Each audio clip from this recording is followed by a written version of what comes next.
자, 교재 33페이지 한번 보겠습니다. 준부동산. 자, 준부동산의 내용입니다.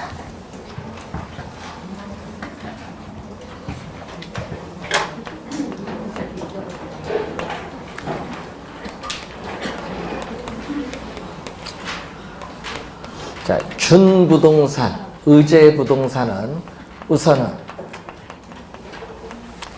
개념이 우리가 최근에 시험에 11회 시험 우리가 출제를 했고요. 22회 시험, 27회 시험에 개념이 이제 출제를 했어요. 개념은 잘 나오는데 이 개념은 이걸 알아둬야겠죠. 이 준부동산의 이 성립 요건. 이 성립 요건은 등기 또는 우리가 등록이죠. 이 등기 또는 등록의 공시 방법을 갖추고 있습니다. 자, 11회 시험은 이렇게 출제했습니다. 등기 또는 등록의 공시 수단을 갖춘 독립된 거래의 객체로 인정되는 물건을 11회 시험에 출제했고요. 22회와 27회는 이렇게 출제했어요. 등기 또는 등록의 공시 방법을 갖추고 부동산에 준하여 취급되는 물건을 준부동산. 그 개념은 우리가 22회와 27회 시험에 출제했어요. 개념이 자주 나옵니다. 자, 그러면은 준부동산은 이 시대라든지 나라라든지 또는 학자 등에 따라 똑같은 게 아니다. 시대, 나라, 학자 등에 따라 우리는 준부동산은 뭐가 있다? 차이가 있다는 것. 동일한 것이 아니라 시대나 나라, 학자 등에 따라 우리는 차이가 있습니다. 자, 그럼 준부동산의 종류, 또 우리 시험 지문에 종류도 가끔 나오는데 우선은 등기의 대상 물건이 있어요. 자, 등기의 대상 물건, 또 등록 대상 물건, 그리고 또 등록 대상 권리, 등록 대상 권리에서 세 가지로 우선 나눠보는데 등기, 우리 등기 등록이니까 등기 대상 물건으로서 우선은 선박 등기법에 의한 선박 등기법에 있어서 20톤 이상의 뭐다? 선박이 등기 대상 물건. 자, 그리고 임목에 관한 법률에 의한 소유권 보존 등기된 임목이죠. 그래서 여러분 우리 평가에서는 임목을 토지와 독립한 부동산으로 간주되는 독립정착물로 보기도 하고 또 평가에서는 또 뭐다? 임목을 또 준부동산으로 또 봅니다. 등기 대상 물건의 임목. 자, 그래서 가끔 시험 지문에 이렇게도 나와요. 우리 출제형 교재는 그래서 이렇게 또 나오거든요. 자, 임목에 관한 법률에 의해서 소유권 보존 등기된 임목은 통설적으로 넓은 의미 부동산에 속한다? 맞죠? 준부동산 넓은 의미 부동산에 속하잖아요. 그렇게 또 출제를 해요. 자, 그리고 여기 보면은 자, 우리 곽용직 교수는 또 자신의 저서에서 이렇게 나와요. 뭐냐? 부동산과 같이 규율할 필요가 있는 특정의 동산 또는 동산과 결합된 부동산의 집단을 준부동산이라고 해요. 곽용주 교수는. 그러면 동산과 결합된 부동산 집단이 두 가지가 있어요. 그 두 가지가 공장재단, 광업재단이 있어요. 주의를 해야 될 것은 요 두 가지가 시중 교재에 틀린 게 지금 거의 나와 있어요. 주의해야 됩니다. 시험에 나올 때 요게 옛날에는요 공장저당법, 광업재단저당법인데 바뀌었어요. 그래서 여러분 교재에 뭐라고 나왔어요? 공장 및 광업재단 저당법이야. 그래서 바뀌었습니다. 공장 및 광업재단 저당법이라는 거. 자, 그리고 등록하는 게 있죠. 등록하는 게 대표적인 게 뭐가 있어요? 자동차, 또 항공기, 자동차, 항공기, 그리고 건설, 기계. 옛날 중기라고 했던 거죠. 자, 이것은 또 뭐가 돼?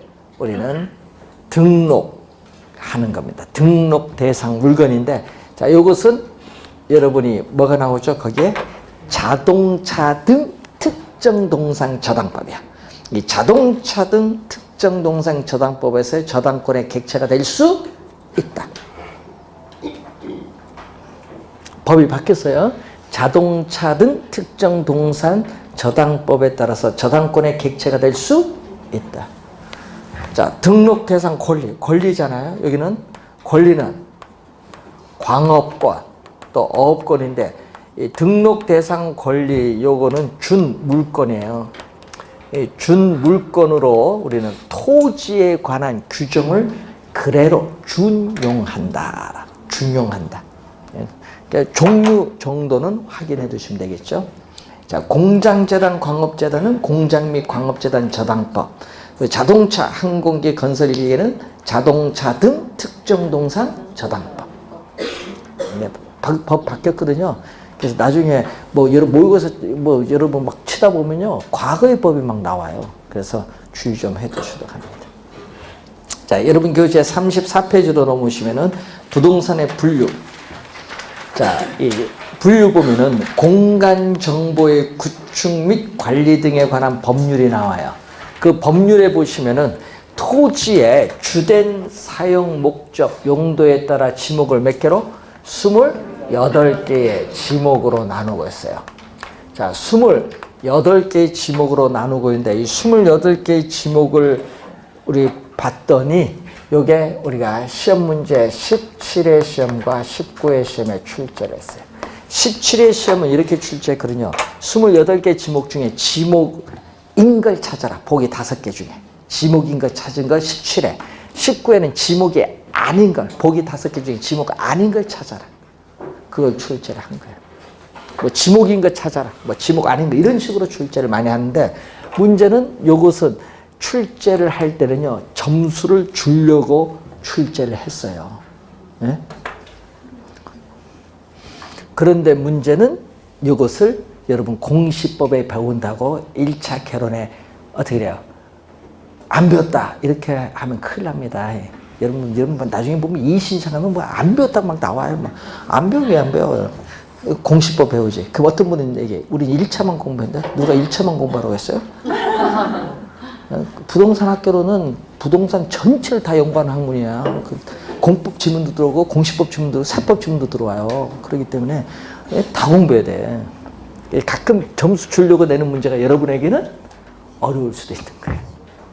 그래서 여러분 27회 시험은 그 지목 28개 중에 뭐가 나오냐 하면요, 유지와 국어 요거 구분할 수 있느냐 요걸 물었는데, 국어가 25회 시험에도 출제를 했고요, 27회 시험에도 출제를 했어요.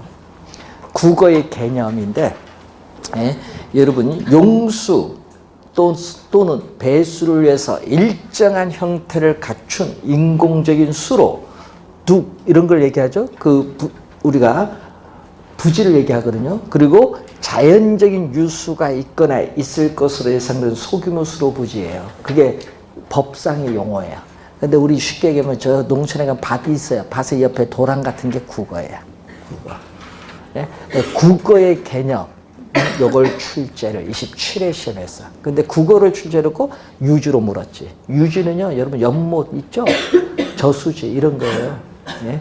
상시적으로 물을 저장할 수 있는 댐, 호수, 연못, 저수지 이런 게 뭐다? 유지야, 유지. 구분 잘 해둬야 돼요. 요 둘 다 지목이죠. 제방, 하천.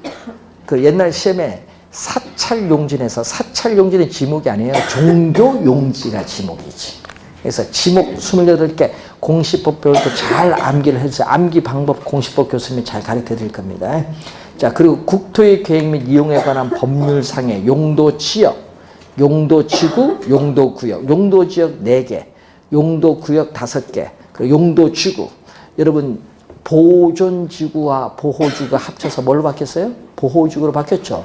또 고도지구는 최고, 최저인데 최저가 없어졌어요.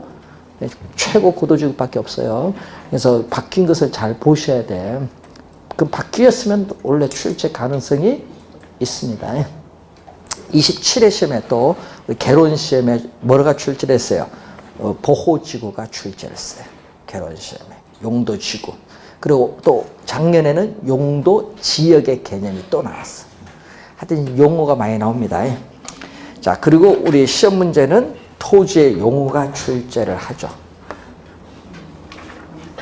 자, 올해 29회 시험에 또 출제가 예상되는 두 번째, 토지의 용어 잘 공부해 두셔야 됩니다. 자, 주거용 주택, 상업용 점포. 자, 주거용 주택, 상업용 점포 등으로 제공되는 영구적인 구축물에 제공되는 토지가 우리 지목 중에 28개 지목 중에 하나의 뭐다? 대. 여러분 여기 지목대입니다. 흑토변입니다. 자, 이게 지목대인데, 자, 이 대는요 우리나라 전 국토의 토지 중에 이 대가 5% 약간 넘어요. 많이 없죠? 그러다 보니까 우리나라 토지 가격 중에서 가장 비싸. 가장 비싸요. 이렇게 대. 그 뭐 여러분 토지 지목을 대로 변경시켜주겠다 하면 어떻게 돼? 만사 제껴놓고 가서 형질 변경해야지. 바로 건축할 수 있잖아. 주거용 상업용으로. 가치가 비싸지지. 대. 이 주거용 상업용에다가 뭐가 들어가느냐? 여기다가 공업용이 들어가. 공업용. 주거용, 상업용, 공업용 등으로 현재 이용 중에 있거나 앞으로 이용할 수 있는, 이용 가능한 토지를 택지라고 해. 지금 우리 요 건물 밑에 지금 땅 있죠? 택지에 지금 건물 지은 거 아니에요? 택지예요. 근데 택지 조성했는데 건물 안 지을 수도 있어요. 경기가 안 좋아서. 나는 3년 뒤에 지을 수 있다. 이렇게 할 수 있죠. 마곡 지구 가면 아직 택지가 있어. 건물 안 짓고 있는 땅도 있어요. 그런 건 다 택지야. 건물 지은 땅도 있고 안 지은 땅도 있어요. 그래서 주거용, 상업용, 공업용 등으로 현재 이용 중에 있거나 앞으로 이용할 수 있는, 이용 가능한 토지를 우리 뭐라고 한다? 택지라고 해요. 택지. 택지는 여러분 택지나 농지나 임지 이런 것은 전부 우리 감정 평가상의 용어예요. 자, 여러분이 이 용도에 따르는 우리 개별 종별에서 택지, 농지, 임지로 구분하는데 그건 감정평가상의 용어인데 택지는 뭐죠? 건축이 가능한 토지를 얘기해요. 건축이 가능한 토지인 건축 용지를 말해요. 그러면 건축법상의 대지가 있거든요. 건축법상의 대지는 건축이 가능한 모든 토지를 말하기 때문에 건축법상의 대지와 택지는 유사한 개념이다. 이렇게 보시면 돼요. 대지는 건축법상의 용어고 택지는 감정평가상의 용어인데 유사한 개념. 이건 건축할 수 있는 토지인 건축 용지를 말하고 우리가 대지는 건축이 가능한 모든 토지를 말합니다. 자, 그러면은 이 택지는 우리가 21회 시험에 우리가 출제를 한 용어죠. 자, 이 택지는 건축 용지예요. 건축 용지에다가 또 건축이 또 뭐한 토지? 불가능한 토지. 자, 요걸 더해버리면 어떻게 돼요? 건축 용지에다가 건축 불가능한 토지를 더해버리면은 부지가 돼. 부지. 자, 부지. 자, 부지는 어떤 특정의 부동산 활동의 용도로 제공되고 있는 바닥 토지로서 포괄적인 용어예요. 자, 바닥 토지예요. 특정 부동산 활동의 용도로 제공되는 바닥 토지입니다. 용도입니다. 자, 그럼 건축 불가능한 토지부터 갈까요? 자, 도로용 부지, 철도용 부지, 하천용 부지. 하여튼 용도 뒤에 뭐가 붙이면 돼? 부지 붙이면 돼요. 그러면 여기 건축 가능한 토지로 가볼까요? 자, 여러분 건물용 부지, 줄여서 건부지예요. 학교용 부지, 종교용 부지, 체육용 부지, 공장용 부지. 하여튼 용도 뒤에 뭐? 부지를 붙여. 그건 다 건축할 수 있는 토지잖아요. 그래서 건축할 수 있는 토지, 건축할 수 없는 토지 다 합쳐서 뭐라고 한다? 부지의 개념이야. 부지. 부지의 개념. 그래서 우리가 22회 시험과 작년 또 28회 시험에 출제가 된 용어. 부지. 자, 두 번째 여러분 교재로 와서 36페이지로 와서 위에 자, 도로 조건. 자, 도로 조건에 따른 분류가 나오는데, 자, 도로가 있습니다. 자, 도로가 있는데, 자, 예를 들어서 간단히 설명하면 A 토지가 있고 B 토지가 있는데, B 토지 소유자가 A라는 토지에 완전히 둘러싸여 있어요. 그래서 완전히 둘러싸여 있어 도로와 전혀 맞닿은 부분이 하나도 없는 이 B 토지를 우리는 뭐라고 한다? 맹지. 자, 여러분이 맹지는 실제 여러분 공인중개사 자격증 따서 거래를 할 때, 맹지 거래할 때 상당히 주의를 많이 해야 돼. 그래서 맹지는 사고가 발생할 가능성도 많다 보니까 여러분에게 시험 문제 단골로 출제. 네? 중요한 용어예요, 맹지는. 네? 맹지는 상당히 중요한 용어인데, 이 정상적인 토지 가격에 비해서 가치가 낮아요. 왜? 다른 사람 토지를 통해서 도로와 접해야 되니까. 그래서 정상적인 토지의 가치에 비해서 가치가 낮죠? 가치가 뭐한다? 감소해요. 감가가 발생해요, 맹지는. 또 맹지 상인은 또 다른 사람의 토지를 통해서 출입을 해야 되니까 건축법상, 맹지 상인은 건축법상 건축물을 세울 수 없다. 규정하는 것이 원칙이에요.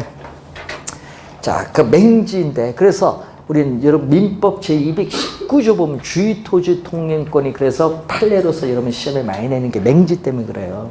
그래서 A라는 토지 소유자가 가장 적은 손해를 보는 장소와 방법을 선택해서 B 토지 소유자는 통로를 개설하거나 통행할 수 있습니다. 그래서 여러분 대가 지료를 지불하잖아요. 그래서 시험에 많이 출제가 되는 용어. 당연히 여러분이 맹지, 예? 우리가 11회 시험에 출제를 했었죠. 11회 시험에 출제했고 14회 시험에 또 개념 출제를 또 했어요. 뭐 15회 시험에 출제를 했고, 그리고 22회, 24회, 또 작년 또 28회 시험에 또 출제를 했어요. 맹지는 단골이야, 시험 문제.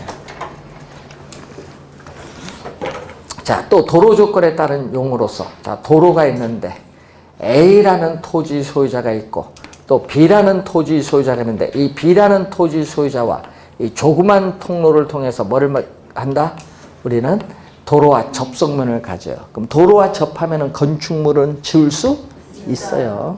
그런데 그 모양이 꼭 무슨 모양? 자루 모양을 띠고 있다. 그래서 이 대자, 여기 지목대가 아닙니다. 여기 옷 이자예요. 이것을 우리는 자루대자라고 해요. 자루대자. 그래서 자루형의 모양을 띠고 있는 토지야. 자루형이, 모의고사 칠 때 보면 자루형이라고 꼭 나와요. 그런데 여러분 1회 시험부터 작년 28회까지는 이 대지는 한 번도 출제된 적이 없다. 왜 이거 출제하냐? 우린 이게 중요한데. 예? 우린 이게 중요해. 그래서 여러분 용어 5개를 낼 거 아니에요, 시험 문제. 그럼 5개 중에 우선 맹지를 내지 뭐 욕을 안 내요. 맹지 딱 뽑아서 내는 거예요. 맹지는 단골 출제 용어입니다. 자, 그리고 필지와 획지가 나오죠. 자, 부동산 활동상의 용어. 자, 부동산 활동상의 용어로서 우리는 뭐가 나오죠? 필지와 또 획지가 나와요. 부동산 활동상의 용어인데 우리는 또 여기서 뭐가 중요하다? 필지가 중요하다. 획지보다. 여러분 이 획지보다는 우리 출제 요는 요게 2번 정도 출제했으면 요거는 한 4, 5번 출제하는 거예요. 필지를 많이 냅니다. 필지는 토지 소유자의 권리입니다. 자, 여러분 토지 소유자의 권리. 그래서 권리 변동 관계에 있어서 이 기준적인 단위가 되는 우리는 어떻게 그래요? 법률상의 단위 개념이에요. 권리를 구분하기 위한 법률상의 단위 개념.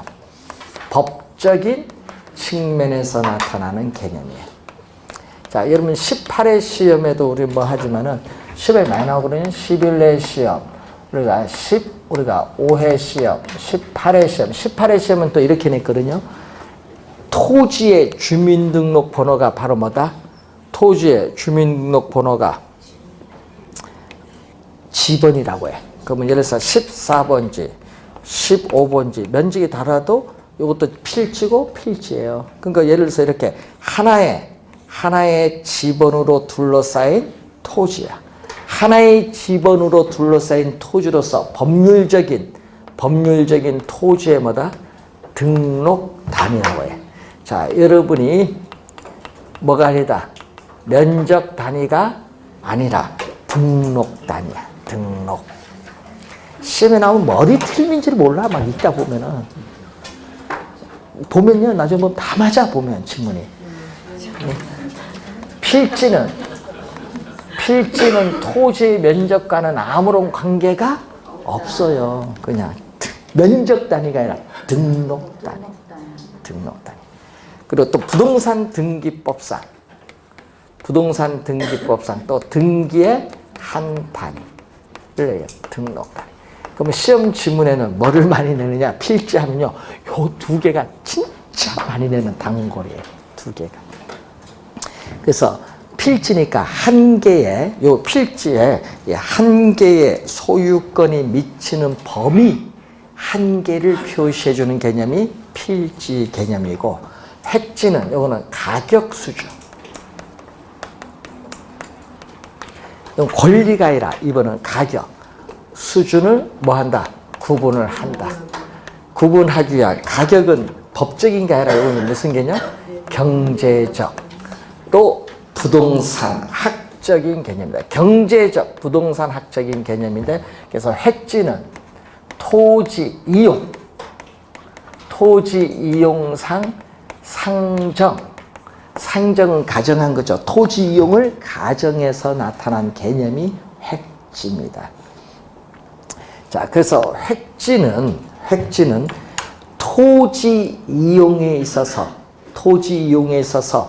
우리는 부동산 활동이라든지 부동산 형상에 있어서 우리는 단위 면적이 되는 일획의 토지를 획지라고 해요. 여러분 단위 면적 하면 우리가 이 얘기거든요. 이게 1m 곱해주면 여기 1제곱미터죠. 이 1제곱미터를 우리는 단위 면적이라고 해요. 단위 면적. 그래서 여러분 앞으로 교재 읽다 보면요. 단위 면적이 나오면은 1제곱미터입니다. 시험에 잘 내요. 단위 면적은 1제곱미터. 어디서 내요? 부동산 가격 공시지에 되어 있어요. 단위 면적은 1제곱미터. 가격 수준을 구분한대. 그래서 여기는 뭐죠? 아까 단위 면적이 되는 일획의 토지니까 여기는 뭐가? 여기는 획지는 면적의 기준이 되는 또 단위 개념이에요. 면적의 기준이 되는 단위 개념이 획지. 자, 그럼 개념 볼까요? 여러분이 이런 게 있거든요. 우리는 행정적, 법률적 기준, 인위적, 자연적 기준, 물리적 기준에 의해서 다른 토지와 구별. 어떤 토지가 다른 토지와 구별되는 시험 지문은 획지 출제 때 요걸 꼭 내거든요. 다른 토지와 구별이 되는 가격 수준이 비슷한 일단의 토지를 우리는 뭐라고 한다? 획지라고 한다. 획지. 시험 지문에는요, 획지를 물을 땐 요게 꼭 떠. 가격 수준이 비슷해. 이 지문이 꼭 뜨게 돼 있어. 획지 개념 물을 때. 그래서 우리가 18회 시험, 22회 시험, 24회 시험 우리가 출제를 했었죠. 우리 시험에 우리가 또 자주 출제가 되는 개념. 자, 22회, 24회 출제된 또 개념. 획지.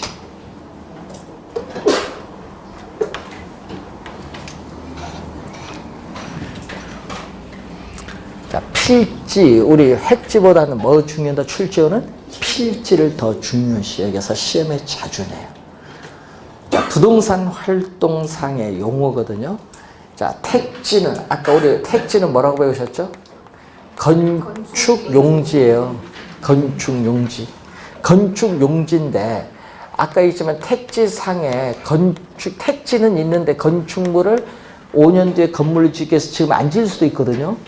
택지상의 건축물이 없을 수도 있고 건축물이 있을 수도 있어요. 자, 우선은 건축물, 택지상에 건축물이 없어요. 없으면 낮이고요. 건축물이 있으면 건부지예요. 또 우리는 요 두 개 중에 시험 요거 상당히 중요하죠. 두 개. 25회 시험에서는요, 낮이 건부지 비교하는 문제가 나왔어요. 자, 우선은 낮이. 자, 낮이의 개념. 자, 여러분 교재 보니까, 자, 낮이의 개념은 토지 보상 평가 지침 제3조 제5호에 나와 있어요. 이 지문이 3번 출제됐어요. 그 지문이. 예? 그 지문이 여러분 21회 시험, 22회 시험, 25회 시험. 개념. 예? 토지에 건물, 기타 정착물이 없고 지상권 등 토지의 사용 수익을 제한하는 사법상의 권리가 설정되어 있지 아니한 토지를 낮이라고 해. 그 지문이 벌써 3번 나왔어요. 정확하게 그 지문을 암기해놔야 돼요. 보상평가 지침에 나와 있는 개념이기 때문에 잘 알아두셔야 돼요. 자, 그러면 낮이의 지목은 뭐예요? 택지잖아요. 여러분, 낮이는 뭐야? 택지예요. 저 택지 저 그림 보니까 주거용 상업용일 때는 지목이 뭐다? 대 있고, 뭐 공업용으로 이용하면 뭐죠? 공장 용지일 수도 있고, 뭐 학교용으로 이용하면은 학교 용지일 수도 있고, 뭐 맞죠? 예? 그러니까 많은데, 그래서 여러분 시험 문제에 만약에 이렇게 나오면 어떻게 돼? 낮이는 지목이 대로 설정된 토지를 말한다 하면은 이게 틀린 지문이야. 대로 설정된 하면 안 돼. 대로 설정된 토지를 말한다 하면 안 되죠. 아까 공장 용지도 있고 학교 용지도 있고 뭔데, 예? 그래서 요 지문하면 틀린 지문이에요. 예? 그래서 또 이게 15회 시험에 출제를 했던 또 많이 틀렸어요. 자, 그러면은 낮이 중에서도 지목이 대로 되는 토지를 여러분들이 실무에서 많이 사용하네요. 뭐 나대지라는 용어 많이 사용하거든요. 실무할 때. 그러면 나대지가 뭐냐? 낮이 중에서도 지목이 뭐로? 대로 되는 토지야. 그럼 어느 게 더 넓은 개념이에요? 낮이가 넓은 개념. 같은 개념 아닙니다. 주의하셔야 돼요. 자, 우리나라에서는 낮이 개념을 사용하지만 옆나라 일본에서는 낮이 개념을 사용하지 않습니다. 옆나라 일본에서는 뭐를? 갱지와 뭐가 있다? 저지로 사용하죠. 갱지, 저지. 그래서 토지에 건물, 기타 뭐가 없다? 정착물이 없어요. 또 어느 국가에든지 토지는 유한하기 때문에 또 뭐죠? 우리는 대다수의 사람을 위해서 공법상 규제가 없는 국가는 없어. 다 있어요. 그리고 지상권 등 토지의 사용 수익을 제한하는 사법상의 권리가 설정되어 있지 않다. 제한이 없으면 갱지고 있으면은 저지가 돼. 그래서 이걸 가지고 구분을 하고 있죠. 사법상 제한이 없으면 갱지, 있으면 저지인데, 그래서 우리나라 토지 가격 평가, 여러분 부동산 가격 공시제도에서 우리나라 부동산 어떻게 평가 가격 기준은 뭐다? 낮이고 일본은 뭐다? 갱지야. 그래서 낮이와 갱지가 같은 의미 개념이에요. 일본에서 토지 가격 평가의 기준은 갱지, 우리나라는 뭐다? 낮이. 갱지 개념은 11회 시험에 출제했어요. 자, 건부지 개념. 건부지는 건축물이 뭐다? 서 있는 부지를 말하죠. 네? 건축물이 서 있는 부지를 우리는 건부지예요. 그러면 여러분 1필이 토지 내에서 우리가 이렇게 건물을 지을 거 아니에요. 그럼 우리 건물이 서 있는 부지를 뭐라고 한다? 건부지라고 해요. 건물이 서 있는 부지입니다. 건축물이 서 있는 부지다. 그런데 문제는 이 건부지는 토지상의 건물로 인해서 우리는 토지의 사용수익이 제약을 받아. 뭐에 비해서? 건물이 없는 나지에 비해서 제약을 받게 돼요. 그렇기 때문에 어떻게 돼요? 토지에, 건물로 인해서 토지에 최고 최선의 이용, 최유효 이용이 저해가 돼요. 방해를 받는다는 얘기죠. 저해되기 때문에 우리는 건부지가 있는 토지 가격은 건물이 없는 나지에 비해서 싸요. 예? 그래서 그걸 뭐라고 하죠? 우리는 건부감가라고 해요. 건부감가. 자, 건부감가인데 건물이 없는 나지의 평가 가격과 우리는 건부지의 평가 가격을 비교했더니 어디가 나지 가격이 크죠. 그런데 25회 시험에 정답 지문을 여기서 물었거든요. 25회 시험의 정답 지문에서 건부감가인데 이걸 부등호 방향을 반대로 출제했어. 25회 시험에. 이게 정답이었습니다. 건부감가. 근데 예외적으로, 여러분 일반적으로 건부감가가 나타나는데 예외적으로 뭐가 나타날 수 있냐? 그러면 예외적으로 건부증가가 나타날 수 있어요. 예외적으로. 여기서는 나지 가격, 건부지 가격 비교했더니 오히려 뭐가 더 높다? 예외적으로 건부지 가격이 더 비싸요. 그러면 건부 증가가 나타나는 대표적인 예가 개발 제한구역, 그린 벨트를 예를 들어 볼 수 있어요. 여러분 개발 제한구역, 그린 벨트 안에 건물이 없는 나지와 건물이 있는 건부지 가격이 비교하면 오히려 건부지 가격이 비싸요. 나지는 개발 안 되니까 뭐 똥값이고. 그런데 문제는 건물이 있으면 건물을 철거할 때까지 여러분 계속 이용할 수 있고, 건물을 철거만 할 때 거기서 살기만 하겠어요? 또 뭘 해? 요즘 여러분 등산 가면 내려오면서 잘 드시네. 예, 닭도리탕도 드시고 막걸리도 마시고 파전도 드시고 식당 많이 하죠. 개발 제공 내에. 그 사람들은 먹고 살아야 되니까 그걸 하는 경우가 많은데, 문제는 철거할 때까지 계속 이용하는 거예요. 그럼 만약에 개발 제한 구역을 정부가 수용을 해서 신도시를 개발하겠다. 그러면은 보상할 때 낮에는 진짜 아무도 없으니까 가격이 제일 싸요. 근데 건물은 뭐다? 건물 가격은 없지만은 건물이 있기 때문에 어떻게 돼? 철거 비용도 있죠? 그리고 다 고려했을 때 건부지 가격이 비싸요. 그리고 또 뭐 있다? 영업을 하면 영업권, 철거할 때까지 영업권, 그게 딱 인정을 해서 보상해줘야지. 임차인에서는 보상해줘야지. 그래서 상당히 비싸요. 건부지 가격이. 그린벨트. 그런데 원칙은, 일반적으로는 뭐가 나타난다?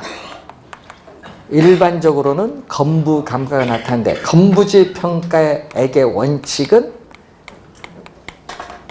나지 가격을 한도로 한다. 나지 가격을 한도로 한다는 것은 뭐죠? 또 해석 잘 해야 돼요. 한도로 한다는 것은 나지 가격이 상한선이야. 예? 상한선. 건부지 가격이 비싸봐야 나지 가격이다. 한도로 한다. 상한선이야. 그런데 예외적으로는 건부지 가격이 나지 가격보다 높을 수도 있다. 예외적으로. 원칙은 한도로 하는데. 자, 나지 건부지가 여러분 실제 여러분 또 토지 거래할 때 상당히 중요한 용어예요. 예? 그래서 잘 공부해 두셔야 돼요. 자, 우선은 둘 다 뭐다? 택지입니다. 택지. 자, 그리고 공지란 용어가 있죠. 공지. 공지는 뭐냐? 자, 여러분 공지는요, 건물과 건물 사이에 빈 땅이 있어요. 이게 공지입니다. 그래서 건축법상의 대지, 아까 건축법상의 대지는 건축이 가능한 모든 토지를 말하는데, 이 건축법상의 대지에서 건축물 밑에, 이 건물 밑에 바닥 면적 있죠? 건축물의 바닥 면적을 제외한 부분을 공지라고 해. 그런데 우리 시험에 낼 때는요, 건축물의 바닥 면적인데요, 건축물의 연면적 내버려요. 근데 또 뭐 틀렸는지 몰라. 바닥 면적과 영면적 차이가 있거든요. 바닥 면적이 합계가 영면적 아니에요. 그러니까 주의해야 돼. 말 장난에 속아 넘어가면 안 돼요. 시험에 나올 때. 그래서 공지는 여러분 특히 건물 사이에 빈 땅을 두냐, 지진 등의 이러한 재난이 발생할 경우 방지하기 위해서 그렇고, 피해 방지하기 위해서 그렇고, 또 일조 등에 있어서 양호한 생활 환경 확보를 위해서 건축물의 일정 면적을 어떻게 해요? 다 짓지 않고 일정 면적을 제공해서 남겨둔, 비워둔 토지를 뭐라고 해? 공지입니다. 그래서 공지 개념이 또 시험 지문에 또 우리가 내면은 좀 주의 좀 해보도록 하겠죠. 24회 시험에 출제했죠. 자, 공지와 뭐는 또 다르냐면은 공한지 또 나중에 보면 다른 용어입니다. 공지와 공한지는 서로 다른 개념. 자, 공한지도 뒤에 가면 어딘가 나오죠. 자, 여러분 교재에 있어서 공한지 38페이지에 보시면은 우리가 그 위에서 한 7, 8번째 보면 공한지가 나와요. 공한지는 택지예요. 자, 여러분 도시 안에 있는 택지는 건축할 수 있는데 건축 안 해. 왜 안 하느냐? 집가 상승을 기대하는 토지에 투기 목적으로 보유하고 있어요. 그러니까 건물을 안 짓는 것이. 그래서 시험 지문에 나올 때 꼭 이 질문이 나오죠. 장기간에 걸쳐. 이 질문 꼭 나옵니다. 장기간에 걸쳐 건축물을 짓지 않고 뭐야? 방치하고 있는 토지를 공한지라고 해요. 공한지. 또 공한지와 비슷한 용어가 있어. 유휴지라고 했어요. 여러분 옛날 보면 유휴지 대책 뭐 이런 얘기도 했는데, 여러분 정상적으로 토지를 이용할 수 있음에도 불구하고 이용을 안 해요. 정상적으로 이용할 수 있는데 이용을 하지 않아요. 정상적으로 이용을 하지 않고 바람직스럽지 못하게 이용하지 않고 놀리고 있는 토지를 뭐라고 한다? 유휴지. 요 둘 다 무슨 목적으로 보유하는 거야? 요 둘 다 투기 목적이에요. 그런데 뭐는 다르다? 휴한지는 요 개념과 투기 목적이 아니에요. 휴한지는 우리가 농지 등에 있어서 땅의 힘, 이 지력 회복 등을 목적으로 어떻게 정상적으로 쉬게 하는 토지야. 뭐 우리 농토 휴경하죠. 그 정상적으로 쉬게 하는 토지, 지력 회복 목적으로 이런 것은 휴한지라고 해요. 휴한지, 휴한지.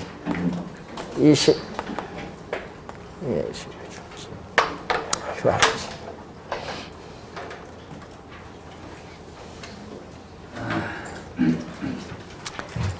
자, 또 시험에 또 많이 나오는 용어가 있어요. 예. 토지가 실제로 이용되고 있는 용도에 따라 지역을 분류를 할 때 용도적 지역이라고 하는데, 자, 용도적 지역을 우리는 대분류, 크게 분류합니다. 크게 분류할 때 우리는 택지 지역,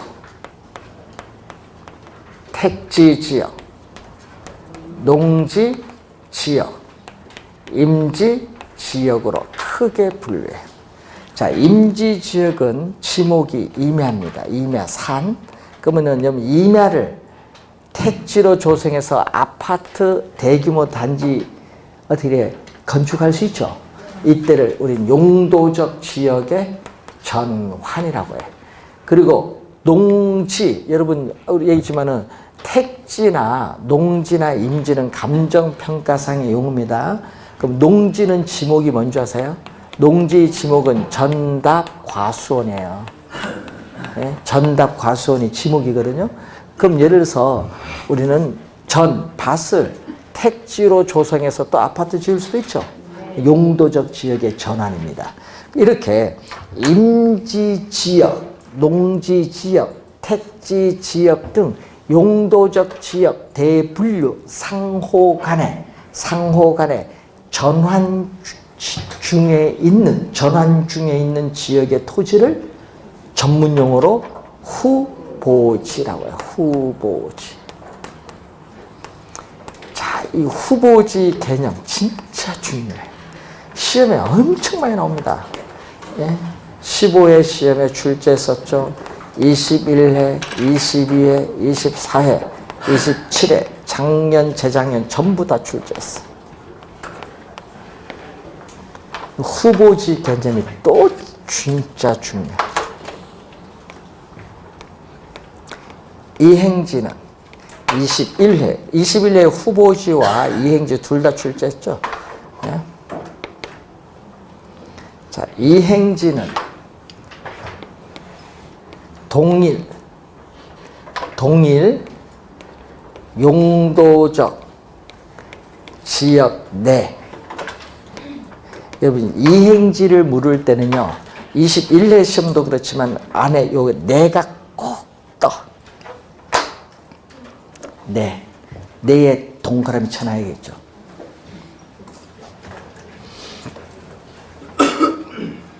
자, 그럼 예를 들어서 택지 지역 내라는 거 이렇게 세분화시키는 거예요. 내 하는 거 안에 세분화.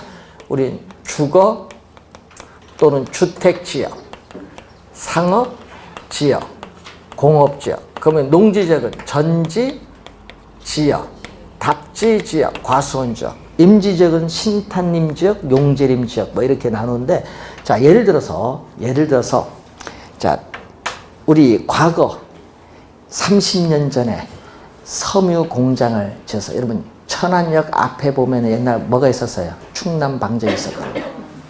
천안역 바로 앞에 충남 방적이 있어. 그 옛날에 거기 딱 충남 방적이 있었는데, 이제 도시가 성장 발전하다 보니까 이제 도시 핵심이 되니까 어떻게 돼요? 외곽으로 공장을 이전해야지. 그러니까 거기 이제 뭐 지었어 지금? 충남역 앞에 뭐 있어? 거기 동아파트 있잖아. 예? 나중에 갈 때 유심히 보세요. 아파트, 예? 전철 보든지, 지나갈 때 한번 보세요. 동아파트가 생겼어요. 이렇게 공업지역에서 공장이 외곽으로 이전하고, 그걸 철거해서 뭘로? 아파트 짓잖아요. 그래서 공업지역이 택지지역 안에서 공업지역이 주거지역으로 우리가 변화하고 있는 토지가 이행지예요. 이때는 이행이란 말 써요. 이때 나누는 것을 뭐죠? 요거는 이렇게 안으로 이렇게 나누는 건 소분류라고 해요. 소분류.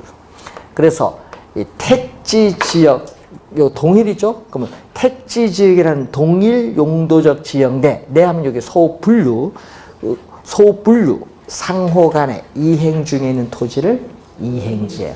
그러면 택지 지역 내에서 공업지역이 주거지역으로 바뀐다 하면 요거 무슨 개념? 이행지 개념. 근데 가끔 있어요. 신도시를 개발하기 위해서 전답 등을 수용해서 또는 임야 등을 수용해서 택지 조성한다. 할 수 있죠? 그러면 예를 들어서 여기 뭐야? 저는 뭐예요? 밭입니다. 네? 저는 밭이거든요. 그럼 요것을 어떻게 돼요? 수용해서 택지 조성해서 아파트 지을 수 있죠. 그럼 요건 이행지가 아닙니다. 전지 지역은 농지 지역이고 주거 지역은 택지 지역이니까 용도적 지역이 다르죠. 이건 동일입니다. 동일 용도적 지역 내. 용도적 지역이 다르면은 후보지 개념이에요. 후보지. 그럼 예를 들어서 또 아까 뭐를 임야, 요 임야를 또 뭐를 택지로 조성해서 또 아파트 지을 수 있잖아요. 요것도 임야는 뭐야? 임지 지역. 주거 지역은 택지 지역이니까 또 용도적 지역이 다르죠. 그럼 또 후보지 개념이에요. 그러니까 여러분이 신도시를 개발하기 위해서 전답이나 임야 등을 수용해서 택지 조성해서 아파트 짓는다, 이런 개념이 나오면 후보지 개념이다. 후보지 개념.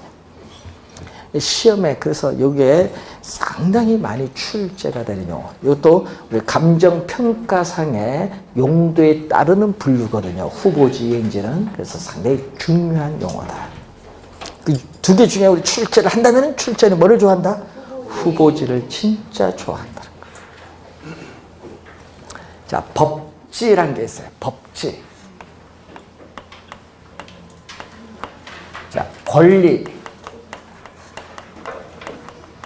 관계에 따른 분류에서 법지가 있는데, 법지는 법적으로는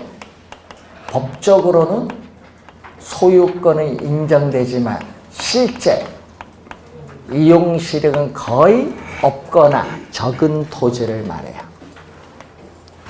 자, 여러분 경사진 토지 위에 주택이 있고 또 밑에도 이렇게 주택이 있어요. 자, 여기 땅이지 뭐. 그런데 토지가 경사진 토지가 붕괴되면 위에 주택 문제가 생겨요. 그렇기 때문에 뭘 한다?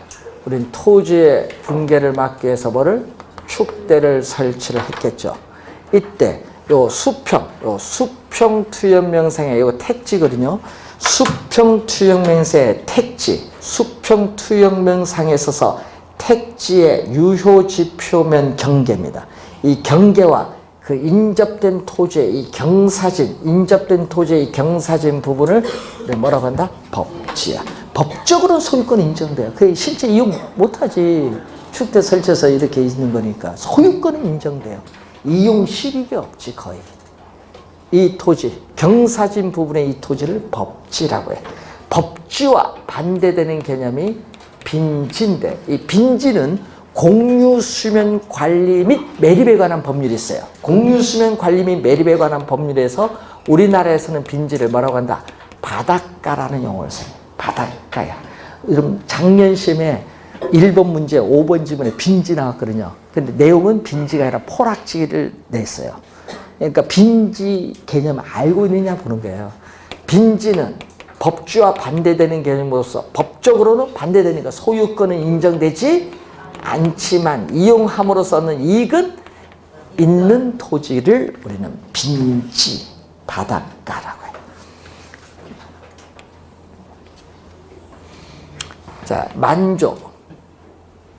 자, 서해안 대천 해수욕장을 생각했을 때 만조 수의선으로부터 지적 공부에 등록된 지역 사이에 있는 이 땅을 빈지, 바닷가.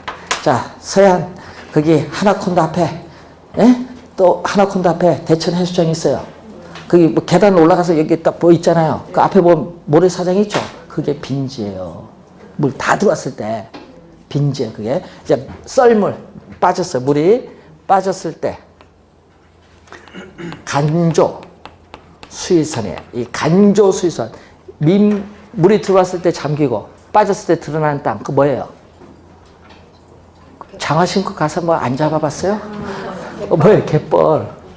갯벌이 빈지가 아니에요. 요 오해하면 안 돼요. 갯벌 요거 간석지라고 해요. 전문 용어로 갯벌. 갯벌이 빈지 아닙니다. 주의해야 돼요. 요 밑에 요 간조수에서 밑에가 여기가 바다야. 또 오해하신 분 많아요. 갯벌을 빈지라고. 바닷가야, 바닷가. 포락지. 예? 자, 법지는 24회 시험에 출제. 빈지와 포락지 개념. 여러분 28회 시험에 개념을 확실히 이해하고 있는가 출제했잖아요. 포락지는 또 26회 시험에 또 출제했어. 자, 포락지. 물수변이 들어가 물과 관련해 있어요. 자, 여러분이 우리 논밭, 전답이 있을 거 아니에요. 이 전답이 강물이나 냇물 등에 침식을 당해요. 침식을 당해서 집안이 절토되면서 뭘로? 하천으로 변해버린 토지야. 뭘로? 수면 밑으로 잠겨서. 되겠죠? 지적 공부에 등록된 토지인 전답 등이 어떻게 돼요? 강물이나 냇물 등의 침식을 당해서 집안이 절토돼서 수면 밑으로 잠긴 우리 하천으로 변한 토지를 뭐라고 한다? 포락지. 그 지문을 주고 그걸 빈지로 출제한 거예요. 작년 시험에. 그게 정답이었습니다. 개념을 묻거든요. 항상 개념을 정확하게 기억해야 돼요. 그리고 또 작년에 출제된 용어 중에 선하지를 출제했었다. 선은 고압선 아래 하자잖아요. 고압선 아래에 있는 토지. 그래서 여러분 고압선 도로가 들어서면 그 일정 범위 내에 있는 토지는 가치가 떨어지죠. 식물의 생장에 여러분 성장에 영향을 줘요. 그래서 뭐가 발생해? 가치가 감소해요. 뭐가 발생한다? 감가가 발생하기 때문에 이 사적으로 토지를 거래해야 할 때 문제가 생기는 거예요. 제약이 있다는 얘기예요. 가치가 떨어지니까. 그걸 출제했습니다. 이 선하지 뭐가 발생한다? 감가가 발생한다. 또 우리 감정평가론에서 또 배우는 용어 중에 소지라는 용어가 있어요. 소지. 소지는 건축할 수 있는 토지인 택지 등으로 개발되기 전 자연 있는 그래로의 논밭, 임야 등의 토지를 뭐라고 하죠? 소지. 소지를 뭘로 하는 거야? 택지로 조성하는 거예요. 논밭, 임야인 소지를 택지로 조성하는 거예요. 자연 있는 그래로의 토지. 자, 도심은 땅 가격이 너무 비싸요. 도심은. 그래서 주택이 도심에 있기는 어려워요. 그래서 땅 가격이 싼 외곽으로 주택 가는데 주택이 외곽으로 갈 수 있는 가장 먼 거리에 있는 땅을 뭐라고 하죠? 한계지고, 요 한계지 넘어서는 임지나 농지는 건축 주택이 안 돼요. 한계지도 택지예요. 한계지도 택지니까 주택 건축할 수 있죠.